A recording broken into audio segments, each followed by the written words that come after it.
L'aventure du défi Grandes Écoles, c'est pas seulement un exercice parmi d'autres dans une vie d'étudiant, ça peut être le premier pas, la porte d'entrée pour une vie active, pour une vie professionnelle. Puisqu'il faut qu'il fasse tous les métiers, le rédactionnel bien entendu, trouver des sujets, faire des interviews, rédiger des papiers, trouver des photos, trouver des titres, mais aussi le commercial, trouver de la publicité pour financer le journal, et enfin la vente au lecteur. On voit que toutes ces tâches, elles sont complémentaires.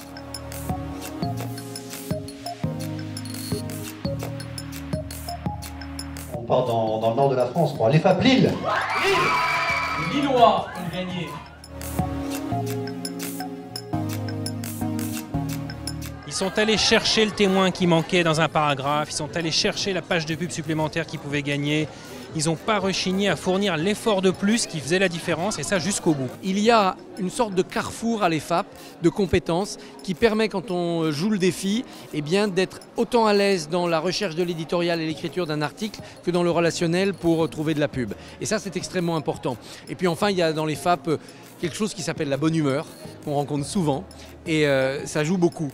Ça joue beaucoup dans l'entrain, dans l'allant qu'on va mettre dans un travail collectif, là où d'autres formations sont parfois plus graves, plus oppressantes, et ne songent pas assez à créer cette bonne humeur, cet enthousiasme. On ressent tous la même émotion, je pense que c'est indescriptible pour l'instant, et franchement on a vécu plus qu'une expérience professionnelle. Alors je suis très fière en tant que capitaine pour l'EFAP Lille d'avoir réussi ce concours avec toutes ces personnes qui m'entourent aujourd'hui, car c'était une aventure humaine, sachant qu'on avait gagné il y a 2 ans et l'an passé aussi. Et là de retourner encore une fois sur le podium, c'est magnifique pour l'EFAP Lille et c'est magnifique pour nous, donc c'est génial. 3 petits conseils pour les étudiants de l'EFAP pour participer, pour gagner le défi l'Express BFM Grandes Écoles. D'abord, de l'audace, encore de l'audace, toujours de l'audace. Comme Danton le disait en 1792, c'est la seule recette. Il ne faut pas avoir peur, ni de ses ambitions, si on veut décrocher une interview d'une personnalité qui semble inaccessible, ni d'une enquête difficile. Ensuite, se faire plaisir.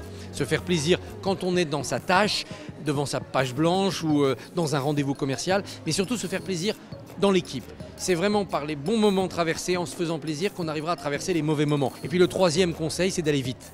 L'ennemi de l'équipe, l'ennemi du journaliste, l'ennemi du concurrent, c'est le temps.